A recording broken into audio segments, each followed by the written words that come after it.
Hi friends, welcome to my ಹೆಸರು ಸೇವಕನಿಗೆ YouTube channel.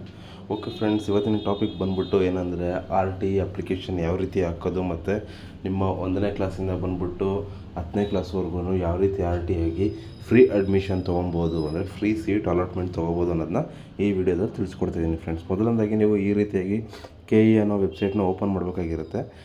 KE website ಅಂತ ಸರ್ಚ್ ಮಾಡಿದ ತಕ್ಷಣ ನಿಮಗೆ ಈ ರೀತಿಯಾದಂಥ ಒಂದು ಲಿಂಕ್ ಬರುತ್ತೆ. ಈ ಲಿಂಕಲ್ಲಿ ನೀವು ಕ್ಲಿಕ್ ಮಾಡಿದಾಗ ನಿಮಗೆ ಈ ರೀತಿಯಾದ ಇಂಟರ್ಫೇಸ್ ಓಪನ್ ಆಗುತ್ತೆ.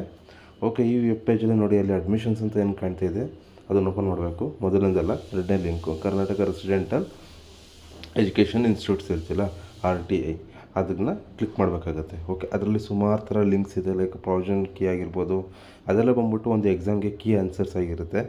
ಓಕೆ, ನೆಕ್ಸ್ಟ್ ಅದಾದಮೇಲೆ ಬಂದ್ಬಿಟ್ಟು ನಿಮಗೆ ಏನಂದರೆ ಕೆಳಗಡೆ ಬಂದ್ಬಿಟ್ಟು ಒಂದು ಅಡ್ಮಿಟ್ ಕಾರ್ಡ್ ಡೌನ್ಲೋಡ್ ಲಿಂಕ್ ಆಗಿರ್ಬೋದು ಮತ್ತು ಅಪ್ಲಿಕೇಶನ್ ಲಿಂಕ್ ಆಗಿರ್ಬೋದು, ಪ್ರತಿಯೊಂದು ಕೂಡ ಇಲ್ಲೇ ಇರುತ್ತೆ. ಎಲ್ಲ ಕೂಡ ಒಂದೇ ಫೋಲ್ಡರ್ ವೈಸಲ್ಲಿ ಇರುತ್ತೆ.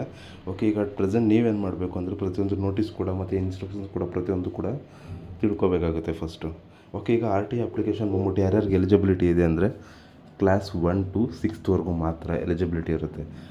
6th ಮೇಲೆ ನೀವು ಅಪ್ಲೈ ಮಾಡಬೇಕು ಅಂದರೆ ನವೋದಯ ಅಂತ ಇನ್ನೊಂದು ವೆಬ್ಸೈಟ್ ಇದೆ, ಅದು ಕೂಡ ನಾನು ನಿಮಗೆ ಡಿಸ್ಕ್ರಿಪ್ಷನಲ್ಲಿ ಲಿಂಕ್ ಕೂಡ ಕೊಡ್ತೀನಿ. ಮತ್ತು ಮುಂದಿನ ನೆಕ್ಸ್ಟ್ ವೀಡಿಯೋದಲ್ಲಿ ಕೂಡ ಅದ್ರ ಬಗ್ಗೆ ನಾನು ತಿಳಿಸ್ಕೊಡ್ತೀನಿ. ಅಟ್ ಪ್ರೆಸೆಂಟ್ ಈಗ ನವೋದಯದಲ್ಲಿ ಅಪ್ಲಿಕೇಶನ್ ಕ್ಲೋಸ್ ಆಗಿರೋದ್ರಿಂದ ನಾನು ಯಾವುದೇ ರೀತಿ ವೀಡಿಯೋಗಳನ್ನ ಮಾಡೋಕ್ಕಾಗಿಲ್ಲ. ಓಕೆ, ಅಟ್ ಪ್ರೆಸೆಂಟ್ ಇವಾಗ ನವೋದಯಲ್ಲಿ ಕೂಡ ಯಾವ ರೀತಿ ಅಪ್ಲಿಕೇಶನ್ ಹಾಕ್ಬೋದು ಅನ್ನೋದು ಕೂಡ ಜಸ್ಟ್ ಒಂದು ನೋಟ್ ಮಾತ್ರ ಹೇಳ್ತೀನಿ. ಅದಕ್ಕೆ ನವೋದಯ ಬಂದ್ಬಿಟ್ಟು ನೀವೇನಿಲ್ಲ ಅಂದ್ರೂ 6th to 10th, class 6 to 10th ಮಾತ್ರ ಅಪ್ಲಿಕೇಶನ್ ಹಾಕ್ಬೋದಾಗಿರುತ್ತೆ.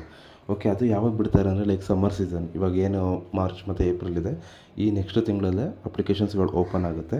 ಅದರಲ್ಲಿ ಕೂಡ ನೀವು ಕ್ಲಾಸ್ 5th ಯಾರು ಪಾಸಾಗಿರ್ತಾರೆ, 6th ಎಲಿಜಿಬಿಲಿಟಿ ಇರ್ತಾರೆ, ಅವರು ಅಲ್ಲಿ ಫಿಲ್ ಮಾಡಿ ಭರ್ತಿ ಮಾಡಿ ಅಪ್ಲಿಕೇಶನ್ನ ಸೆಂಡ್ ಮಾಡಬೇಕಾಗಿರುತ್ತೆ. 5th to next 6th to 10th application ನವೋದಯದಲ್ಲಿ ಹಾಕಬೇಕು. RTIದಲ್ಲಿ 1ನೇ ಕ್ಲಾಸಿಂದ 6ನೇ ಕ್ಲಾಸ್ವರೆಗೂ ಎಲಿಜಿಬಿಲಿಟಿ ಇರುತ್ತೆ. ಇದು ಅಡ್ಮಿಷನ್ಸ್ ಕ್ರೈಟೇರಿಯಾ ಆಗಿರುತ್ತೆ. ಓಕೆ, ಈಗ ನಾನು ನೋಡಿ ಒಂದು ನೋಟಿಸ್ ಓಪನ್ ಮಾಡಿದ್ದೀನಿ. ಇದೊಂದು ಬುಲೆಟ್ ನೋಟಿಸ್ ಆಗಿರುತ್ತೆ. ಈ ಬುಲೆಟ್ ನೋಟಿಸ್ ಇನ್ಫಾರ್ಮೇಷನಲ್ಲಿ ಯಾವ ರೀತಿ ಡೀಟೇಲ್ಸ್ನ ಕೊಡಬೇಕು ಅಂತ ಇರುತ್ತೆ. ಓಕೆ, ಇದು ಒಂದು ಬಂದ್ಬಿಟ್ಟು ಆಫ್ಲೈನ್ ಅಪ್ಲಿಕೇಶನ್ ಆಗಿದ್ದು RTI ಅಪ್ಲಿಕೇಶನ್ ಅಂದು ಈ ಥರ ಫಾರ್ಮ್ ಬರುತ್ತೆ, ಪ್ರಮಾಣ ಪತ್ರ. ಇದನ್ನು ಕೂಡ ನೀವು ಎಲ್ಲ ಡೀಟೇಲ್ಸ್ನೆಲ್ಲ ಫಿಲ್ ಮಾಡಿ ಅಲ್ಲಿ ವಿದ್ಯಾರ್ಥಿಯ ಫೋಟೋ ಅಂಟಿಸಿರ್ಬೇಕಾಗುತ್ತೆ. ಮತ್ತು ಕೆಳಗಡೆ ಬಂದ್ಬಿಟ್ಟು ವಿದ್ಯಾರ್ಥಿ ಹೆಸರು ಮತ್ತು ಅವರ ತಂದೆ ಹೆಸರು, ತಾಯಿ ಹೆಸರು ಮತ್ತು ಜನ್ಮ ದಿನಾಂಕ ಮತ್ತು ಪ್ರತಿಯೊಂದು ಕ್ಯಾಸ್ಟು ಈ ಡೀಟೇಲ್ಸ್ ಎಲ್ಲ ಕೊಡಬೇಕಾಗುತ್ತೆ. ಮತ್ತು ನಿಮ್ಮ ಸ್ಯಾಟ್ಸ್ ನಂಬರ್ ಆಗಿರ್ಬೋದು, ಪ್ರತಿಯೊಂದು ಡೀಟೇಲ್ಸ್ನೂ ಕೂಡ ನೀವು ಇಲ್ಲಿ ಫಿಲ್ ಮಾಡಬೇಕಾಗಿರುತ್ತೆ. ಈ ಎಲ್ಲ ಡೀಟೇಲ್ಸು ಫಿಲ್ ಮಾಡಿದ್ಮೇಲೆ ನಿಮಗೆ ನೆಕ್ಸ್ಟ್ ಬರೋವಂಥ ಡೀಟೇಲ್ಸ್ ಡಾಕ್ಯುಮೆಂಟ್ ಅಪ್ಲೋಡೇಷನ್. ಈ ಡಾಕ್ಯುಮೆಂಟ್ ಅಪ್ಲೋಡೇಷನಲ್ಲಿ ಏನು ಮಾಡಬೇಕು ಅಂದರೆ ನಿಮ್ಮ ಹತ್ರ ಇರೋ ಪ್ರತಿಯೊಂದು ಒರಿಜಿನಲ್ ಡಾಕ್ಯುಮೆಂಟ್ಸ್ನೂ ಕೂಡ ಒಂದೊಂದು ಸೈಡ್ ಜೆರಾಕ್ಸ್ ಮಾಡಿ ಈ ಅಕ್ಲಾಜ್ಮೆಂಟ್ಗೆ ಏನು ಇವಾಗ ನೀವು ಫಿಲ್ ಮಾಡಿದ್ದೀರ ಅಪ್ಲಿಕೇಶನ್ ಫಾರ್ಮ್ಗೆ ಪ್ರತಿಯೊಂದು ಕೂಡ ಅಟ್ಯಾಚ್ಮೆಂಟ್ ಮಾಡಿ ನೀವು ಹತ್ತಿರದ ಪ್ರಿನ್ಸಿಪಲ್ ಆಗಿರ್ಬೋದು, ಇಲ್ಲ ಹತ್ತಿರದ ನಿಮ್ಮ ಗೌರ್ಮೆಂಟ್ ಸ್ಕೂಲ್ ಪ್ರಿನ್ಸಿಪಲ್ ಆಗಿರ್ಬೋದು, ಅವ್ರನ್ನ ಕೊಟ್ಟರೆ ಅವರು RTIಗೆ ಅದನ್ನ ತಲುಪಿಸ್ತಾರೆ ಫ್ರೆಂಡ್ಸ್. ಓಕೆ, ಇದು ಯಾವ ರೀತಿ ಪ್ರೋಸೆಸ್ ನಡೆಯುತ್ತೆ ಅಂದರೆ ಮೊದಲನೇದಾಗಿ ಇದರಲ್ಲಿ ಆನ್ಲೈನ್ ಅಪ್ಲಿಕೇಶನ್ ಮತ್ತು ಆಫ್ಲೈನ್ ಅಪ್ಲಿಕೇಶನ್ ಆಗಿದ್ದು ಕಳೆದ 3 ವರ್ಷಗಳಿಂದ ಆನ್ಲೈನ್ ಅಪ್ಲಿಕೇಶನ್ ಸ್ಥಗಿತಗೊಳಿಸಿದ್ದಾರೆ. ಬಟ್ ಇವಾಗ ಏನಂದರೆ ಅಟ್ ಪ್ರೆಸೆಂಟು ಆಫ್ಲೈನ್ ಅಪ್ಲಿಕೇಶನ್ ಮಾತ್ರ ಎಲಿಜಿಬಿಲಿಟಿ ಇದೆ. ಆಫ್ಲೈನ್ ಅಪ್ಲಿಕೇಶನ್ ಯಾವ ರೀತಿ ಇದು ಮಾಡೋದಂದರೆ ಈಗೇನು ನಾನು ತೋರಿಸಿದ್ದೀನಿ ನಿಮಗೆ ಅಪ್ಲಿಕೇಶನ್ ಫಾರ್ಮು, ಆ ಅಪ್ಲಿಕೇಶನ್ ಫಾರ್ಮ್ನ ಫಸ್ಟು ನೀವು ತೊಗೊಂಡು ಅದಕ್ಕೆ ಏನೇನು ಫಿಲ್ ಮಾಡಬೇಕು ಡಾಕ್ಯುಮೆಂಟ್ಸ್ನ ಫಿಲ್ ಮಾಡಿ, ಮತ್ತು ಫೋಟೋ ಕೂಡ ಏನು ಫೋಟೋ ಕೇಳಿದರೆ ಅದನ್ನ ಪೇಸ್ಟ್ ಮಾಡಿಬಿಟ್ಟು ನೆಕ್ಸ್ಟ್ ಬಂದ್ಬಿಟ್ಟು ಅದಕ್ಕೆ ಎಲಿಜಿಬಿಲಿಟಿ ಡಾಕ್ಯುಮೆಂಟ್ಸ್ ಆಗಿರುವಂಥ ಆಧಾರ್ ಕಾರ್ಡ್ ಆಗಿರ್ಬೋದು, ಇನ್ಕಮ್ ಆ್ಯಂಡ್ ಕ್ಯಾಸ್ಟ್ ಸರ್ಟಿಫಿಕೇಟ್ ಆಗಿರ್ಬೋದು, ಮತ್ತು ಸ್ಟಡಿ ಡೀಟೇಲ್ಸ್ ಆಗಿರ್ಬೋದು, ಈ ಥರ ಪ್ರತಿಯೊಂದು ಡಾಕ್ಯುಮೆಂಟ್ಸ್ ಕೂಡ ನೀವು ಪಿನ್ ಮಾಡಿ ಸ್ಟ್ಯಾಪಲ್ ಮಾಡಿ ನಿಮ್ಮ ಹತ್ತಿರದ ಗೌರ್ಮೆಂಟ್ ಸ್ಕೂಲ್ ಪ್ರಿನ್ಸಿಪಲ್ ಆಗಿರ್ಬೋದು ಮತ್ತು ವಿದ್ಯಾರ್ಥಿ ಕೇಂದ್ರದಲ್ಲಿ, ಶಿಕ್ಷಣ ಕೇಂದ್ರದಲ್ಲಿ ಯಾರೇ ನಿಮಗೆ ಪರಿಚಯ ಇರ್ತಾರೋ ಅವ್ರಿಗೂ ಕೂಡ ಇದನ್ನು ಕೊಡಬೇಕಾಗಿರುತ್ತೆ ಫ್ರೆಂಡ್ಸ್. ಓಕೆ, ಈಗ ನೀವು ಓಪನ್ ಮಾಡಿದ್ರೆ ನಿಮಗೆ ಈ ರೀತಿಯಾದಂಥ ನೆಕ್ಸ್ಟ್ ಬ್ರೌಸರ್ ಓಪನ್ ಆಗುತ್ತೆ.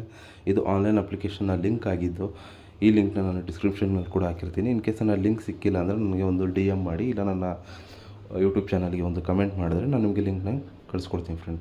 ಓಕೆ, ಇದು ರಿಜಿಸ್ಟ್ರೇಷನ್ಸ್ನ ಪ್ರೋಸೆಸ್ ಆಗಿದ್ದು ಈಗ ರಿಜಿಸ್ಟ್ರೇಷನ್ ಮಾಡೋಕ್ಕೆ ಹೋಗ್ತಿದ್ದೀನಿ ಒಂದು ಡಿಜಿಟಲ್ ನಂಬರ್ ಹಾಕಿ. ಬಟ್ ಅದು ತಗೋತಿಲ್ಲ. ಯಾಕೆ ಅಂದರೆ ಇದು ಬಂದ್ಬಿಟ್ಟು ಓನ್ಲಿ ವ್ಯಾಲಿಡ್ ಫಾರ್ ಇನ್ಸ್ಟಿಟ್ಯೂಷನ್ಸ್ ಮಾತ್ರ.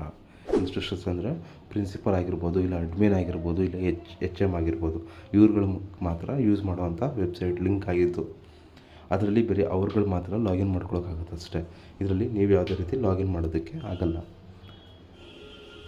ಓಕೆ, ಇದರಲ್ಲಿ ಒಂದು ಯೂಸರ್ ಮ್ಯಾನ್ಯಲ್ ಲಿಂಕ್ ಕೂಡ ಹಾಕಿದ್ದಾರೆ. ಯಾಕೆ ಅಂದರೆ ಕಸ್ಟಮರ್ಗೆ ಈಸಿಯಾಗಿ ಐಡೆಂಟಿಫಿಕೇಷನ್ ಆಗಲಿ, ಯಾವ ರೀತಿ ಕಸ್ಟಮರ್ಗೆ ಪೋರ್ಟ್ರೇ ಮಾಡೋದಾಗಿರ್ಬೋದು, ಮತ್ತು ಡೀಟೇಲ್ಸ್ನ ಯಾವ ರೀತಿ ಒದಗಿಸ್ಬೋದು, ಇದನ್ನೆಲ್ಲ ಕೂಡ ಹೇಳ್ತಾ ಇದ್ದಾರೆ ಫ್ರೆಂಡ್ಸ್. ಓಕೆ, ಈಗ ಅಟ್ ಪ್ರೆಸೆಂಟ್ ನಾನೀಗ ಒಂದು ಬ್ರೌಸರ್ನ ಓಪನ್ ಮಾಡಿದ್ದೀನಿ.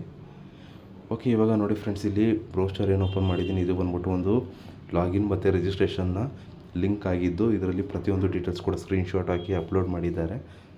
ಓಕೆ, ಇದರಲ್ಲಿ ಯಾವ್ಯಾವ ಡೀಟೇಲ್ಸ್ ಬಂದ್ಬಿಟ್ಟು ಹಿಂಗೆ ಫಿಲ್ ಮಾಡಬೇಕು ಮತ್ತು ಯಾವ್ಯಾವ ಸ್ಕೂಲ್ಗಳನ್ನ ಸೆಲೆಕ್ಟ್ ಮಾಡಬೇಕು ಮತ್ತು ಅದರ ಬೇಸಿಕ್ ಡೀಟೇಲ್ಸ್ ಏನು ಕೇಳುತ್ತೆ ಮತ್ತು ಓಕೆ ಯಾವ ರೀತಿಯಾಗಿ ಕಾಂಟ್ಯಾಕ್ಟ್ ಡೀಟೇಲ್ಸ್ನ ಹಾಕಬೇಕು ಪ್ರತಿಯೊಂದು ಡೀಟೇಲ್ಸ್ನ ಕೂಡ ಇಲ್ಲಿ ರಿಸರ್ವೇಷನ್ ಕ್ಯಾಟಗರಿ ಮುಖಾಂತರ ಎಲ್ಲನೂ ಕೂಡ ಸ್ಕ್ರೀನ್ಶಾಟ್ಸ್ ಹಾಕಿದ್ದಾರೆ.